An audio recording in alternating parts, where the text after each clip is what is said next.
오늘은 영적 성장을 향한 갈망, 영적 성장을 향한 갈망이라는 제목으로 하나님의 말씀을 살펴보겠습니다. 힘이 들면 정말 생각나는 사람이 있습니다. 기도해 주는 분들입니다.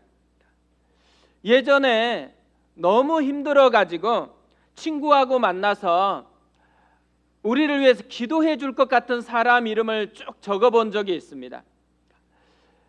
제가 아는 모든 그리스도인 이름을 다 적었거든요. 그 다음에는 지금 진짜 우리를 위해서 기도해 줄 것 같은 사람만 남기고 하나씩 지워보자 그랬습니다. 하나하나 지워지기 시작했어요. 근데 마지막 이름까지 다 지워져 버리는 것입니다. 허전할 것 같은, 정말 외로울 것 같은 그 순간인데요, 신기하게도 찬양 하나가 마음에서 솟아나는 것입니다. 누군가 널 위, 오늘은 좀 잘 안 되는 것 같습니다. 누군가 널 위하여 누군가 기도하네. 내가 홀로 외로워서 마음이 무너질 때 누군가 널 위해 기도하네. 그 순간 아무도 나를 기도해 주지 않아도 예수님이 약속한 대로 나를 위해서 중보 기도해 주신다라는 그런 믿음이 생겼습니다. 그리고 얼마 시간이 지났는데요, 한 분과 통화를 하게 됐습니다. 이분이 매일 저를 위해서 기도해 주었다라고 이야기를 하는 것입니다. 그날 얼마나 감사하고 힘이 되었는지 모릅니다. 예수님만 기도하는 줄 알았는데 누군가가 나를 위해서 기도해 주고 있었다라는 것이죠. 그날부터 저는요, 저도 누군가를 위해서 기도하는 사람이 되어야 되겠다고 생각을 했습니다. 이 기도의 빚을 반드시 갚아야 되겠다라는 그런 마음이 들었습니다. 목회를 하면서 돌아보니까 이 목회는 빚을 갚는 시간이라는 생각이 참 많이 들었습니다. 오늘부터 우리가 다시 데살로니가 전서로 돌아가려고 합니다. 데살로니가 전서는 데살로니가 교회에 쓴 편지입니다. 데살로니가 교회는 바울이 개척한 교회입니다. 3주 정도 정말 짧게 복음을 전했는데 교회가 세워졌습니다. 잘 성숙해가지고 건강한 신앙으로 만들고 싶었지만 그때부터 심각한 박해가 시작이 됐습니다. 할 수 없이 이 데살로니가를 떠나서 베레아로 가야 됐습니다.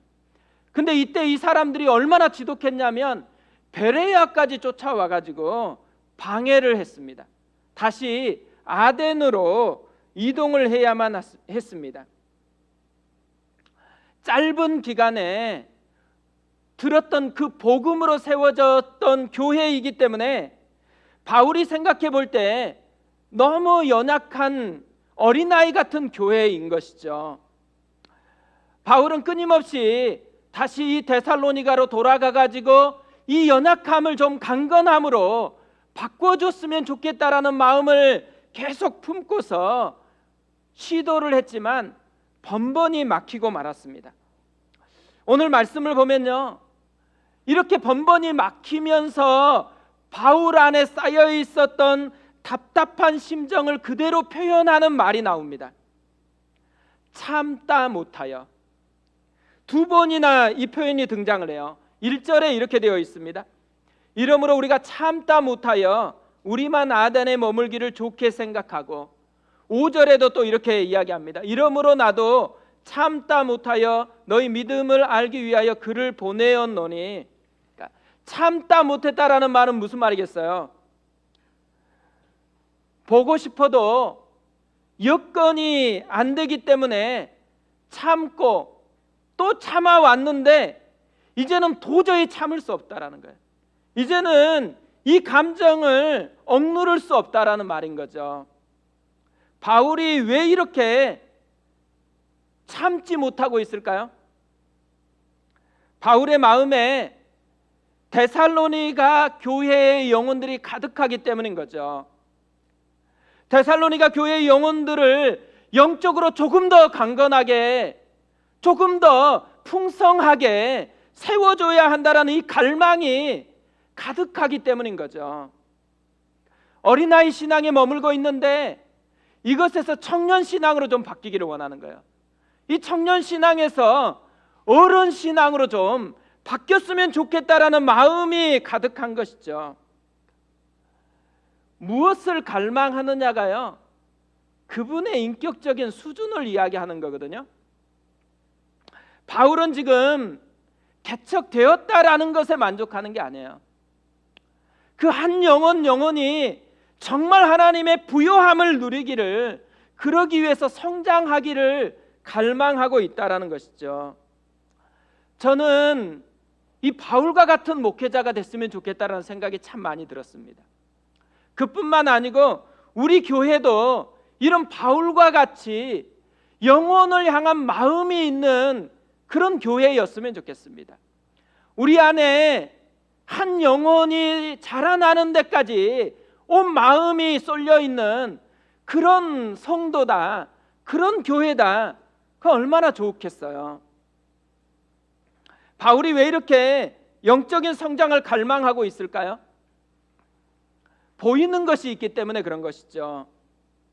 은혜를 모를 때는 전혀 안 보이다가도요, 은혜를 맛보고 나면 보이는 것들이 있습니다. 바울에게 보였던 것들이 무엇이었을까요? 저는 오늘 말씀을 묵상하다가요, 바울에게 보였던 것이 영적 크립토나이트들이다라는 생각이 들었어요. 크립토나이트 아세요 혹시? 예전에 슈퍼맨에 나온 돌입니다. 모르셨던 것 같아요. 슈퍼맨이 날아다니고 눈에서 광선도 쏘고 정말 파워가 있잖아요. 그런데 이 크립토나이트만 나타나면 아무것도 못해요. 분명히 능력이 그대로 있는 것 같은데 하나도 못 사용하고 무력해진 모습 그 자체가 되어버립니다. 근데 신앙생활에도 이런 영적인 크립토나이트 같은 것들이 존재하고 있다라는 거예요. 바울이 이 데살로니가 교회를 생각하면서요, 영적 크립토나이트들이 활동하고 있다라는 것들이 느껴지고 보이기 시작했다라는 거죠. 바울이 발견한 영적 크립토나이트가 어떤 것들이었을까요? 첫 번째로는요, 고립입니다. 고립. 어린 아이에게 가장 필요한 것 한 가지가 있다면 엄마예요. 엄마. 엄마를 통해 모든 것을 공급받고 엄마만 있으면 건강하게 자라날 수가 있는 것이죠. 데살로니가 교회는 막 태어난 어린 아이 같은 교회입니다. 그런데 이 교회에 영적 엄마의 역할을 해야 될 사람들이 사라져 버린 거예요. 그러니까 데살로니가 교회의 가장 심각한 문제는 영적인 고립 현상입니다. 그래서 바울이 계속해서 가고 싶었던 거예요. 계속 시도했다라는 거죠. 한 청년이 D.L. 무디에게 와서 이렇게 질문을 했대요. 목사님, 꼭 교회에 나가야만 신앙생활을 하는 것입니까? 혼자 성경 공부도 하고 기도하면 되지 않습니까? 무디가 아무 말 하지 않고 벽난로에 있었던 장작들을 흐트러 놓았어요. 그랬더니 조금 지나니까 불이 하나 둘씩 꺼져 버렸습니다. 이걸 보면서 젊은이에게 이렇게 물었어요. 여복의 젊은이, 조금 전에는 온 집안이 훈훈했는데 지금 왜 이리 추운 줄 아나? 목사님께서 장작을 흐트러 놓아 불이 꺼졌기 때문입니다. 그래서 무디가 이렇게 말을 했습니다. 장작불이 함께 모여 타는 모습이 곧 교회라네. 요즘에는요, 교회를 생각하면 되게 피곤하게 만드는 곳이다, 이런 생각을 많이 하는 것 같아요. 특히 조금 큰 교회는 그나마 와도 좀 덜 부담스러워요. 근데 제가 개척을 해보니까 여기 오는 것 존재 자체가 부담스러운 거구나, 이런 것을 느끼게 됐어요. 그러니까 지금 와 있다 그러면 아마 다 이 부담을 넘어서서 믿음으로 나와 있는 거예요. 여러분 스스로를 격려하세요. 내가 참 대단하다. 오늘 나 참 대단한 일을 했다. 하나님 그렇게 보실 거라고 생각을 해요. 근데 교회는 피곤을 만들기 위해서 존재하는 공동체가 아니에요. 흩어지면 쉽게 꺼져버리고 쉽게 메말라 버릴 수밖에 없는 영적 크리토나이트들이 활동하고 있기 때문에 다시 활활 타오를 수 있도록 하나님께서 만들어 놓는 공동체가 교회라는 것이죠. 영적으로 우리가 건강하게 자라나려고 하면요, 예배만 드린다고 되는 게 아니에요. 반드시 함께하는 공동체를 경험해야 된다라는 거죠. 이제 다시 주일에 식사가 가능해졌어요. 식사를 한 후에 이곳저곳에서 다락방 모임이 진행이 되고 있습니다. 근데 제가 이 소리를 듣고 또 모습을 보는데요, 너무 기분이 좋은 거예요. 정말 풍성한 은혜들이 나누어지는 것을 보면서 마음이 참 풍성해지더라고요. 이것을 통해서 한 사람 한 사람이 하나님 앞에 어떻게 세워지고 또 활활 타오를지 기대가 되는 것입니다. 근데 저희가요, 부부 다락방 같은 경우에는 이미 포화 상태예요.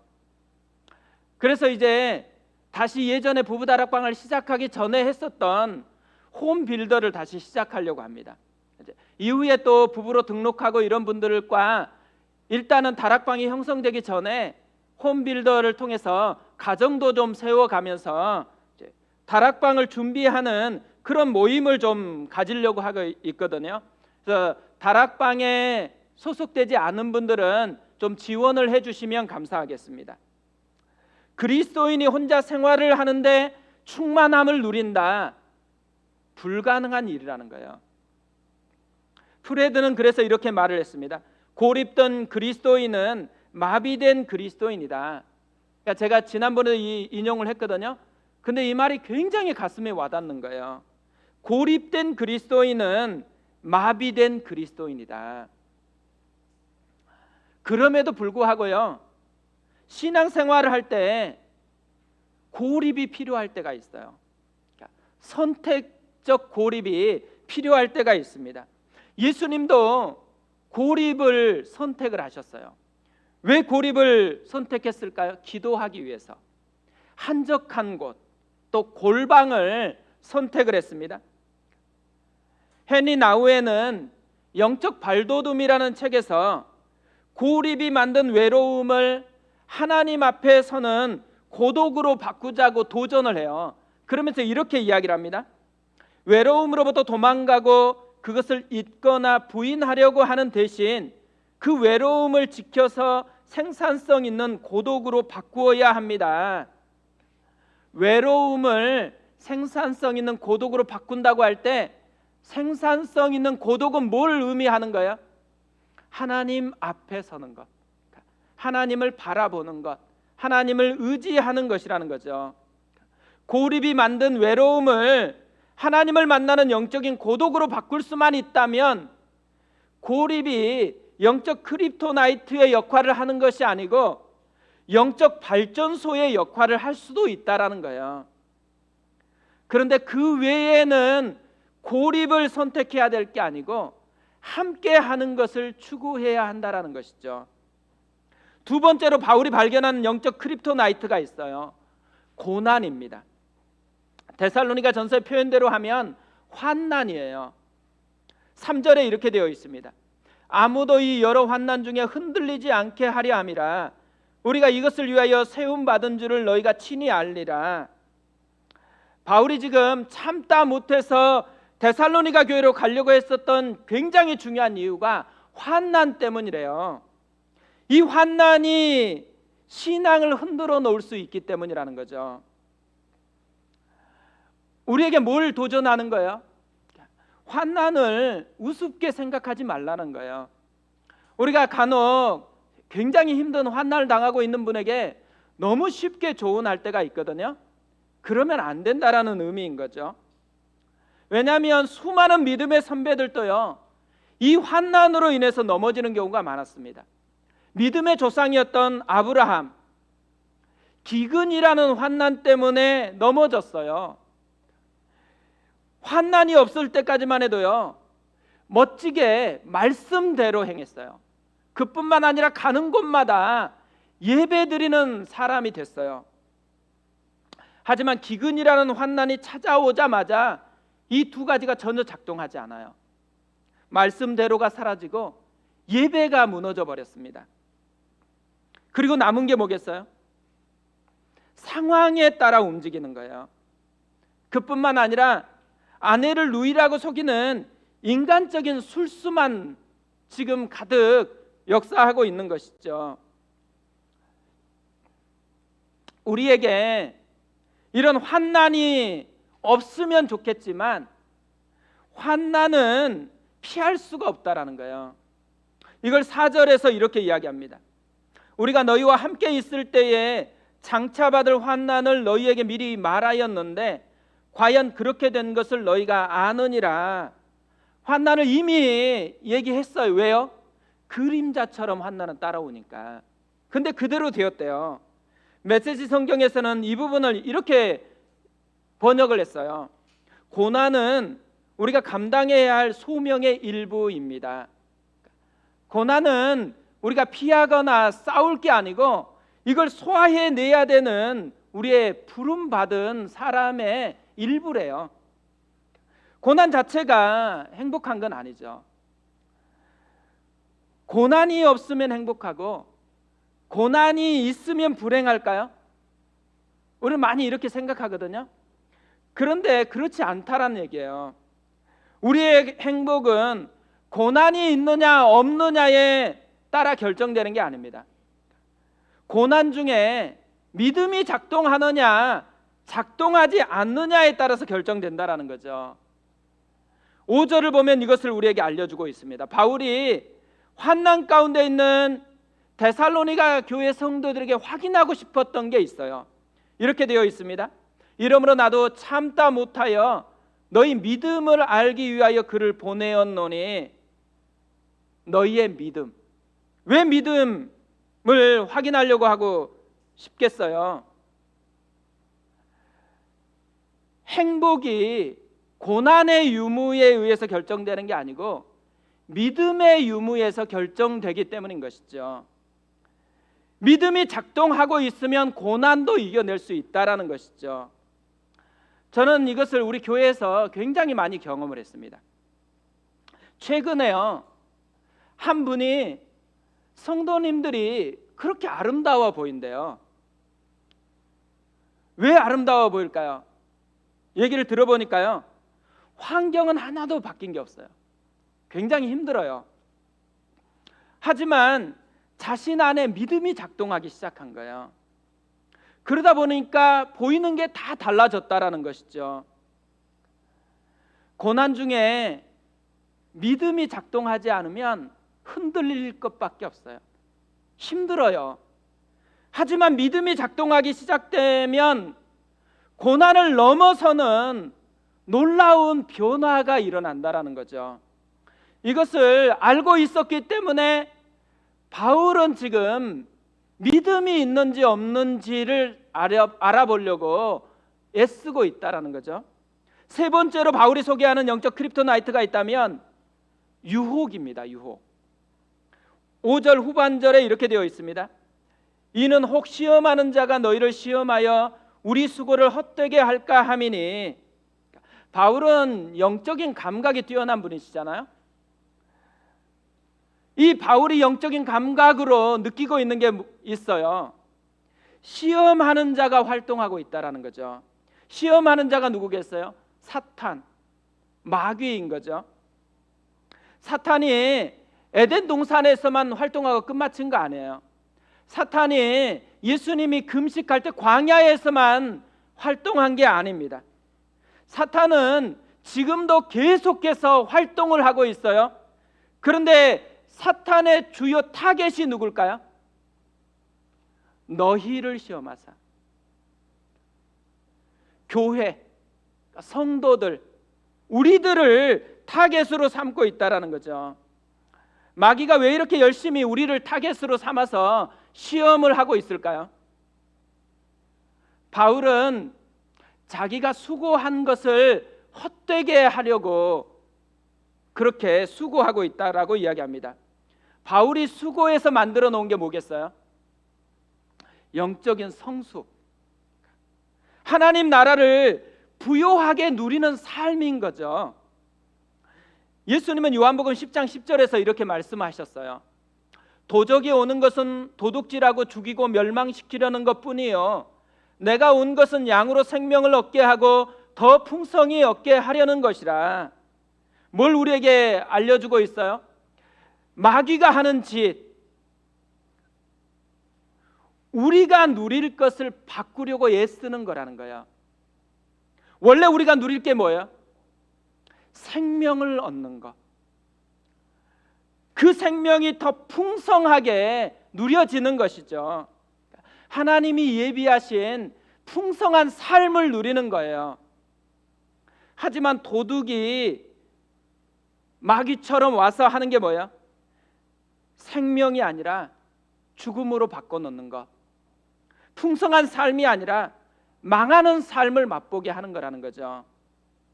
예수님은요, 우리가 교회가 되는 순간 음부의 권세가 이기지 못하리라고 약속을 하셨습니다. 뭘 우리에게 알려주는 거예요?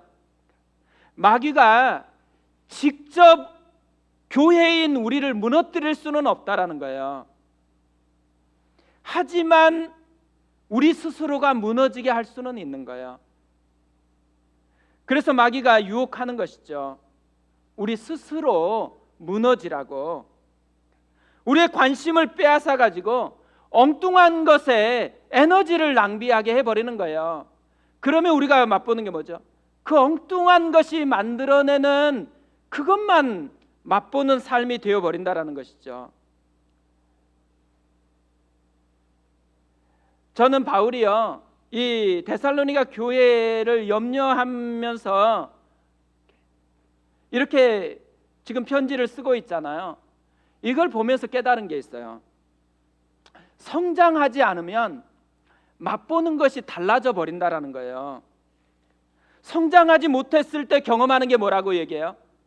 흔들리는 삶, 고난에 따라서, 상황에 따라서 흔들리는 삶밖에는 맛보지 못해요.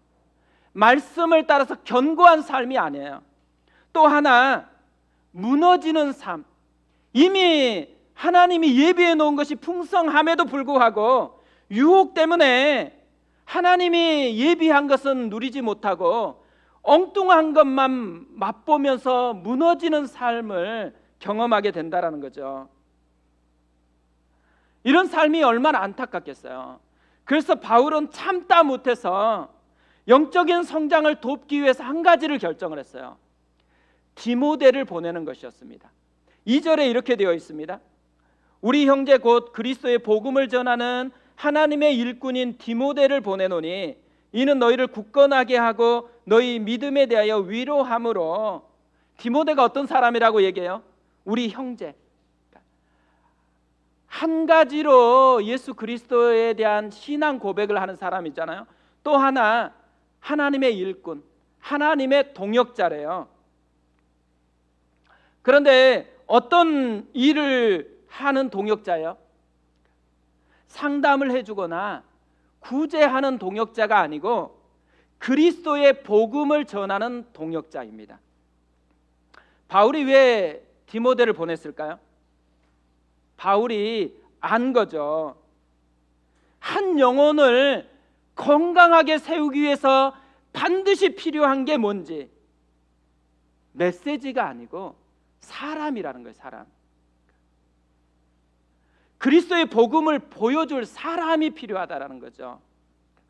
가장 강력한 복음은 내 삶을 바꾼 복음입니다. 가장 영향력 있는 복음은 내 삶을 통과한 복음인 거죠. 그래서 바울은요, 편지를 써보낸 게 아니에요. 그 복음을 경험한 디모데를 지금 보내고 있다라는 것이죠. 저는 우리가요 디모데 같은 사람이 되었으면 좋겠습니다. 우리 교회가 디모데 같은 교회가 됐으면 좋겠어요. 지금도 너무 힘들고 목마른 사람은 많잖아요. 복음을 보여줄 수 있는 사람, 내 인격을 통과한 복음을 맛보게 해줄 수 있는 공동체. 하나님께서 왜 우리 교회를 이곳에 세워 주었겠어요? 디모데 같은 교회가 되라는 거죠. 이곳에 있는 영혼들, 내가 만나는 영혼들에게 내가 경험한 복음을 보여주라는 것입니다. 이것이 교회를 세운 주님의 마음이고 꿈이라는 거죠. 저는 오늘 말씀 묵상하다가요, 바울이 영적 성장을 위해서 발견한 또 하나가 있다라는 것을 깨달았어요. 그게 뭐냐면 하나님의 일하심입니다. 사실 바울은 굉장히 불안했거든요. 그래서 디모데를 보낸 거예요. 근데 막상 디모데가 데살로니가에 도착해서 보니까요, 사역도 하기 전인데 이미 교회 속에서 풍성한 것들이 발견이 되어지는 거예요. 6절에 이렇게 기록이 되어 있어요. 지금은 디모데가 너희에게로부터 와서 너희 믿음과 사랑의 기쁜 소식을 우리에게 전하고, 또 너희가 항상 우리를 잘 생각하여 우리가 너희를 간절히 보고자 함같이 너희도 우리를 간절히 보고자 한다 하니 믿음이 작동이 잘 되고 있는 거예요. 그것뿐 아니고 사랑이 넘쳐요. 지금 주변에서 바울이 오지 않아서 너희들을 버렸다, 바울은 너네들한테 관심 없다, 막 유혹하고 있는데도 불구하고 이들이요 바울을 신뢰한대요. 그리고 이들도 바울을 간절히 보고자 한다라는 이런 소식을 듣게 된 거예요. 그러니까 흔들리고 있는 줄 알았는데 완전히 의외의 반전이 일어나고 있는 것을 발견을 했어요. 얼마나 기쁘겠어요. 그 감격을 노래하고 있죠. 근데 바울이 뭘 제일 기뻐했을까요? 이들이 열심히 수고하고 신앙을 지키는 이들의 열심을 바울이 감동하고 있을까요? 저는 그렇지 않다고 생각합니다. 하나님의 일하심. 바울은 하나님의 일하심을 본 거예요. 바울의 생각에는 하나님이 일하시지 못할 거라고 생각했어요. 너무 힘들 거라고만 생각했어요. 그런데 바울의 생각과는 전혀 다르게 하나님은 그곳에서 일하고 계셨던 거예요. 그 영혼들을 붙들고 계셨던 것이죠. 우리도 이런 생각 많이 하잖아요. 우리 생각에는 이때는 좀 하나님이 일하시지 않을 것 같아. 이 부분은 하나님이 날 돕지 않을 것 같아. 또 특히나 내가 뭔가를 잘못했을 때는 확신을 갖잖아요. 하나님이 그럼에도 불구하고 날 도우셨으면 좋겠는데 사실은 내가 그렇게 당해도 싸다, 이런 의식을 우리가 갖는 경우가 많거든요. 그런데 우리의 생각과는 다르게 역사하시는 하나님의 은혜가 있다라는 것을 우리에게 알려주는 것이죠. 최근에 저는 한 목사님이 술집에서 전도한 이야기를 읽었거든요. 술집하고 전도, 또 뭐 술집하고 하나님의 역사 좀 안 어울리잖아요. 이분은 경영학과를 졸업했더라고요. 그 직장 생활 하다가 늦게 이제 신학을 했어요. 믿지 않는 친구들이 많은 거예요. 오라고 다 술집에서 만나서 얘기하자고 하는데 못 가다가 하루 홍대 앞에서 불러가지고 할 수 없이 가게 됐어요. 그것도 토요일 밤에. 이런저런 이야기를 하는데 술이 들어가니까 이제 자기 얘기들을 많이 쏟아냈잖아요. 한 친구가 자기 삶이 자꾸만 꼬여가는 것 같아서 불안하다고 울먹이면서 이야기를 시작했어요. 종교는 없지만 예전에 자신이 저지른 나쁜 몇 가지 때문에 후회가 돼가지고 마음이 걸려가지고 성당에 가서 고해성사를 했다라는 거예요. 그러면서 이렇게 물었어요. 고해성사를 하면 하나님이 정말 용서해 주는 건 맞냐고, 그리고 인생이 다시 풀릴 수 있냐고. 지금 술병이 10개, 오뎅탕은 끓고 있어요. 주변에서는 막 술판으로 막 떠들고 있어요. 이분이 속으로 이렇게 기도했대요. 주님, 오늘은 그냥 전도 안 하고 집에 가게 해주세요. 너무 피곤해요. 내일 주일 예배 설교 준비해야 하는데.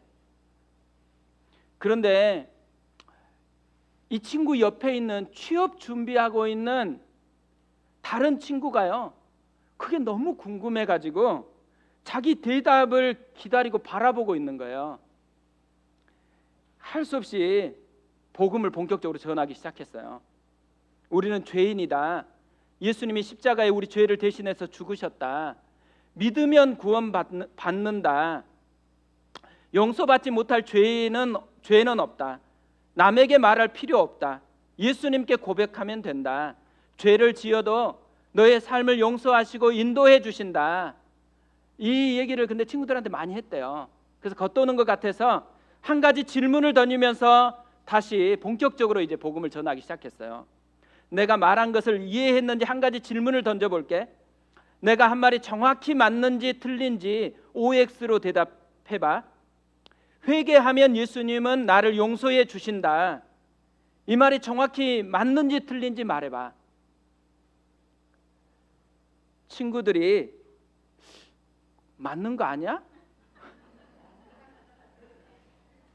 근데 또다시 맞아, 진짜 맞는 것 같아?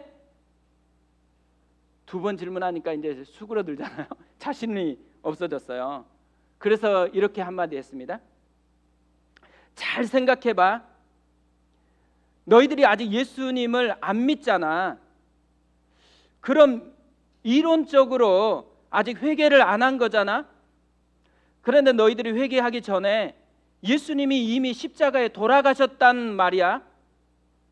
그걸 기억하면서 다시 대답해봐. 너희들은 아직 회개를 안 했어. 예수님은 이미 돌아가셨고 우리가 회개하기도 전에 사실 예수님은 나와 너를 이미 용서해 주신 것이야.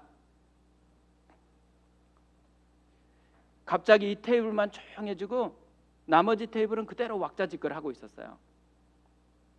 그리고 한 친구가 이렇게 말을 했습니다. 와, 나 울 것 같아. 하나님이 지금도 일하고 계신다라는 거야. 술집에서도 하나님이 지금도 일하고 계신다는 거예요. 내가 너무 힘들어가지고 불안해서 하나님이 없는 것 같은 그때조차도 하나님이 일하고 계신다라는 거예요. 내가 죄를 범해가지고 내가 상처를 만들고 내가 어려움을 다 만들어 놓은 그 상황 속에서도 하나님은 우리가 회복되기를 갈망해요. 하나님은 우리가 성숙되기를 갈망해요. 하나님이 예비하신 풍성한 삶을 제대로 누려보기를 정말 갈망한다라는 거죠. 우리가 해야 될 일이 뭘까요? 영적 크립토나이트를 넘어서는 거예요. 복음을 맛본 그 사람과 함께 가까이서 교제하는 거예요. 그뿐만 아니고 이런 것들이 다 없었다고 할지라도 하나님은 지금도 여전히 일하고 계시다라는 것을 바라보는 것이죠. 이번 한 주간에 하나님을 갈망했으면 좋겠습니다. 그리고 내 삶에서는 하나님이 어떻게 일하고 계시는지 그것을 발견하는 한 주간 되었으면 좋겠습니다. 그 마음을 가지고요, 오늘은 마음이 상한 자들이라는 찬양으로 하나님 앞에 나아갔으면 좋겠습니다.